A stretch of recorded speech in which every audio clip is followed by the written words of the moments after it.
শিক্ষার্থী বন্ধুরা, আজ আমরা ক্লাসে ফিরে গিয়েছি।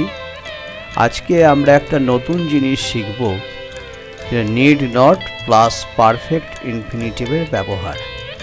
এইটা তোমরা মন দিয়ে শোনো, কেমন? Perfect infinitive need not have plus past participle of the main verb. আমরা যখন need not have plus past participle form of the main verb R did not have to or did not need to এই past tense এ আমরা চলে আসছি। আমরা সচরাচর যখন আমরা বলি যে you need not go to school, তোমার স্কুলে যাওয়ার দরকার নাই, এটার past tense কি তোমরা বলতে পারবে? You need not go to school যখন আমরা বলছি, তাহলে what is the past form of need not? How can I say in the past tense? পারবে না। You need not have gone to school. You need not go to school যখন বলছি একটা sense, আর you need not have gone to school বলছি তখন আর একটা sense. এই দুটো সেন্স কিন্তু ডিফারেন্ট হয়ে যাচ্ছে। কেমন? You need not go to school, বক্তা তোমাকে বলে দিচ্ছে আজকে তোমার বিদ্যালয়ে যাওয়ার দরকার নাই, তুমি যাবে না। Not necessary for you to attend your school. হ্যাঁ, আননেসেসারি স্কুলে গিয়ে কোনো লাভ নাই। এবার তুমি যদি মনে করো তাহলে যাও, সেটা কোনো ব্যাপার না। You need not go to school today. কিন্তু যদি বলি you need not have gone to school today, এই কথাটার মানেটা কি? এবার বলো, you need not have gone to school today মানেটাই হচ্ছে তোমার আজকে বিদ্যালয়ে যাওয়ার দরকার ছিল না। কথাটা বলতে কি বোঝাচ্ছে? Ask yourself, you will get answer. You need not have gone to school today মানে তোমার আজকে বিদ্যালয়ে যাওয়ার দরকার ছিল না, তার মানেটা কি? ইউ ওয়েন্ট টু স্কুল, তুমি বিদ্যালয়ে গিয়েছিলে। And thus wasted your time, এইভাবেই তুমি তোমার সময়টাকে নষ্ট করেছিলে। You need not have gone to school today, এরকম বহু বলতে পারি। You need not have purchased the medicine from the market because medicines are available in the government run hospitals.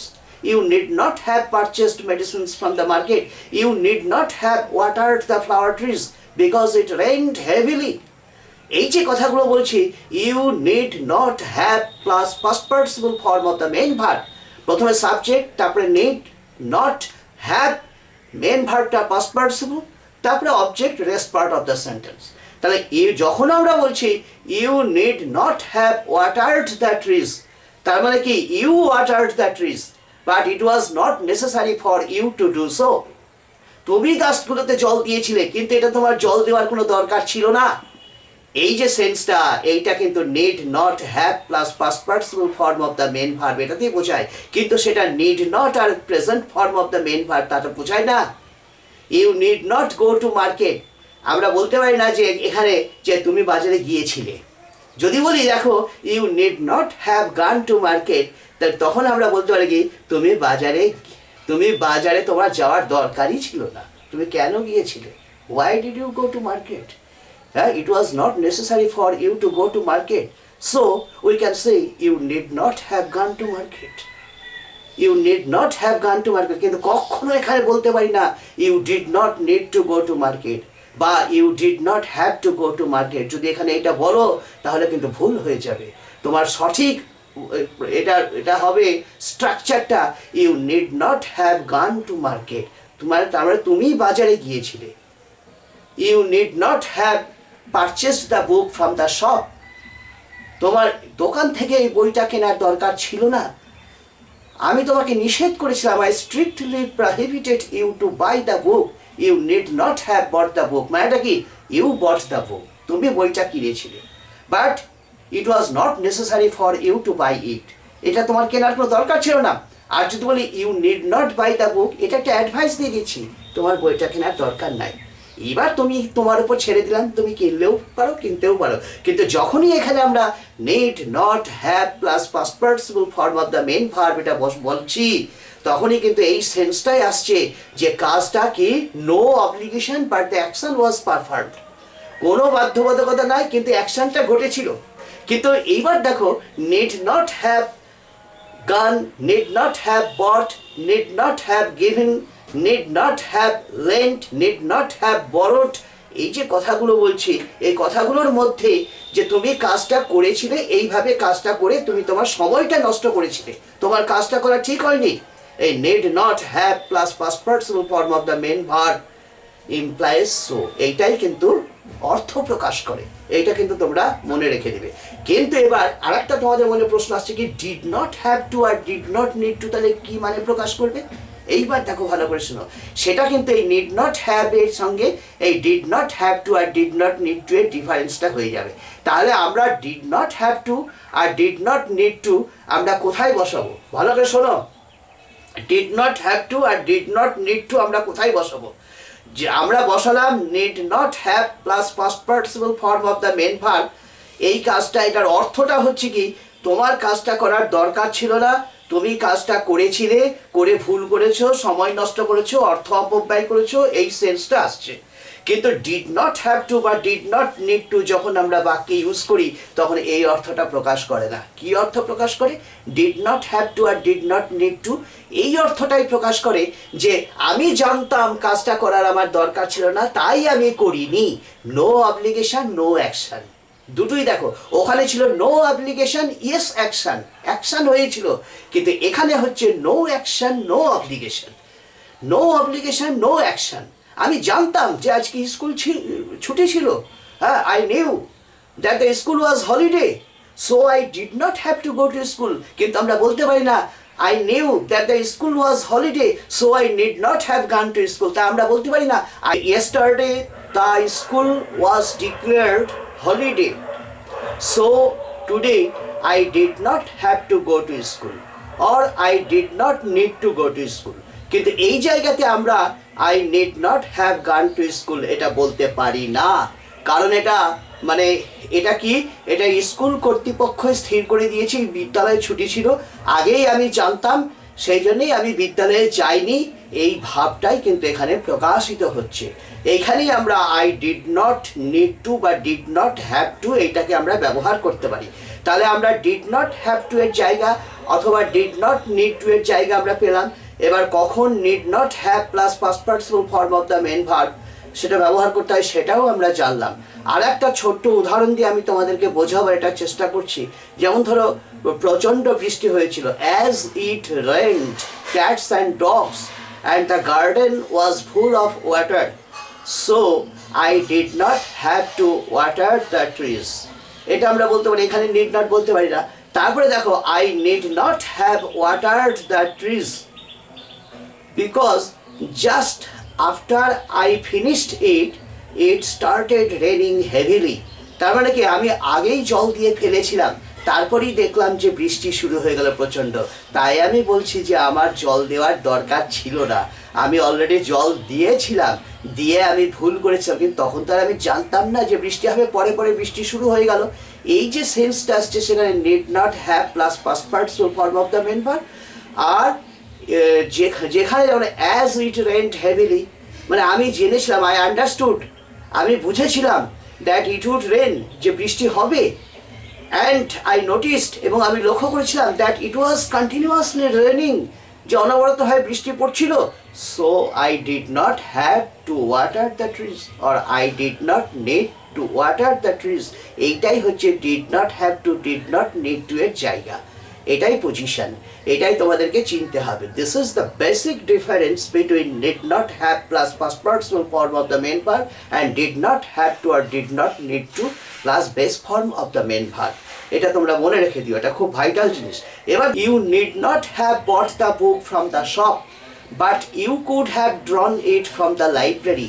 এই যে দেখো প্রথমেই বলছি need not have plus past participle form of the main verb, তারপরে তার সঙ্গে একটা কম্বিনেশন বজায় রেখে আমরা could plus have plus past participle form of the main verb একটু সমালোচনার সুরে এটাকে আমরা প্রকাশ করছি। তাহলে when the note of criticism is expressed we can apply could plus have plus past participle form of the main verb. You need not have typed the letter twice.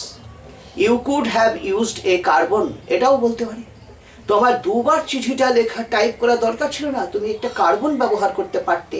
এই যে you could have used a carbon, তুমি যে carbon ব্যবহার করনি তার জন্য তুমি ভুল করেছো, এই সমালোচনাটা আমি তোমাকে করছি। এই সমালোচনাটা করার জন্য আমি could plus have plus past participle form of the main verb এটাকে প্রয়োগ করছি এবং নিড নট হ্যাভের সঙ্গে এই কুড হ্যাভের যে একটা কম্বিনেশন সেটাকে আমি তোমাদেরকে দেখানোর চেষ্টা করলাম। নিশ্চয়ই তোমরা এটা বুঝতে পারলে।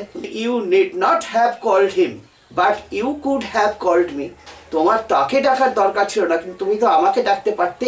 এই যে কথাটা বলছি, you need not have called him but you could have called me, এটা আমরা বলতে পারি। বুঝতে পারছি না? You need not have called me sir, you could have called me mister Mukherjee. You need not have called me sir, তোমার আমাকে sir বলার কোনো প্রয়োজন ছিল না। You could have called me mister Mukherjee, তুমি আমাকে মিস্টার মুখার্জি বলেই ডাকতে পারতে। এই যে কথাগুলো বলছি নিড নট হ্যাভের সঙ্গে কুড হ্যাভের যে একটা কম্বিনেশন, এটা নিশ্চয়ই তোমরা এইভাবে তোমরা লাগানোর এটাকে চেষ্টা করবে। আবার এই জায়গাতে আমরা শুড হ্যাভও দিতে পারি। হ্যাঁ, যেমন you need not have called sir but you should have called me mister Mukherjee, তাও বলতে পারি। তবে একটা জিনিস মনে রাখবে যে যখন could plus have plus past participle form of the main verb যখন আমরা ইউজ করি তখন note of criticism is expressed, সমালোচনার সুর এটাই প্রকাশিত হয়। কিন্তু যখন should plus have plus past participle form of the main ভার্বটা ইউজ করি তখন এটা থেকে বোঝায় যে it was an act of foolishness on his part, এটা তার তরফ থেকে একটা মূর্খামির কাজ, সে জানতো না, সে বোকার মতন কাজ করেছে। এই ভাবটা should have plus past participle form of the main verb এটা আনিয়ে দেয়। এটা তোমরা মাথায় রেখেও, কথাটা বুঝতে পেরেছিস না? এবার নিড নটকে কখন ব্যবহার করা হয় আর মাস্ট নটকে কখন ব্যবহার করা হয়? You must not walk in the middle of the road where vehicles always fly on, যেখানে সবসময় যানবাহন চলাফেরা করে সেই রাস্তার মাঝখান দিয়ে তোমার অবশ্যই হাঁটা উচিত নয়। এখানেই দেখো নিড নটের সঙ্গে মাস্ট নটের এই জায়গাটাই ডিফারেন্স। বুঝতে পারলে জিনিসটা? যে you must not walk on the railway track, rail লাইনের ওপর দিয়ে তোমার অবশ্যই হাঁটা উচিত না। আবার বলতে পারি you must not cross the border line, এটা আমরা বলতে পারি you must not cross the border line. কথাটা বুঝতে পারলে জিনিসটা? যে এইভাবে আমরা মাস্ট নটকে ব্যবহার করতে পারি। যখনই আমরা নিড নটকে ব্যবহার করি তখন বোঝায় যে it is not necessary for you to do but you may do or you may not do. If you wish to do, you can do. But it is not mandatory. এটা কিন্তু বাধ্যতামূলক নয়, কিন্তু মাস্ট নটের মধ্য দিয়ে একটা emphatic form of advice expressed হয়। Must not যখন আমরা ব্যবহার করছি কিন্তু আমরা জোরপূর্বক তাকে আমরা নিষেধ করছি। It is a kind of strict prohibition on his part, তার তরফ থেকে এটা হচ্ছে একটা প্রচণ্ড একটা নিষেধ যে এটা তার করা উচিত না। কথাটা বুঝতে পারলে জিনিসটা? যেমন আমি একটা কথা বলতে পারি যে you need not accomplish domestic affairs but you must not neglect your wife and son, এটাও বলতে পারি। You need not accomplish domestic affairs but you must not ignore or neglect wife and son, তোমার সাংসারিক গৃহাদির কাজকর্ম তোমার করা দরকার নাই, কিন্তু অবশ্যই তোমার স্ত্রী পুত্রকে উপেক্ষা করা তোমার দরকার অবশ্যই নয়, এটাও ঠিক না। এইভাবে আমরা নিড নটকে এক জায়গায় লাগিয়ে মাস্ট নটকে আরেক জায়গায় লাগিয়ে সুন্দর একটা কম্বিনেশন তৈরি করছি। এইসব জিনিসগুলো তোমরা মনে রাখবে, এগুলোকে বাস্তবে প্রয়োগ করার চেষ্টা করবে, খুব ভাইটাল জিনিস। হ্যাঁ, এটা ঠিক আছে। তাহলে আজকের মতন ক্লাসটা আমরা শেষ করছি। তোমরা এগুলো ভেবো, যদি কোনো প্রশ্ন থাকে আমাকে বলবে, I shall try my best to answer you or to satisfy you. ঠিক আছে, ক্লাসটা তাহলে আজকে শেষ। তোমরা ভালো থাকো, তোমরা সুপ্রতিষ্ঠিত হও। এই নববর্ষের তোমাদের আবার সবাইকে আশীর্বাদ দিয়ে আমি আজকে তাহলে আসছি। কেমন?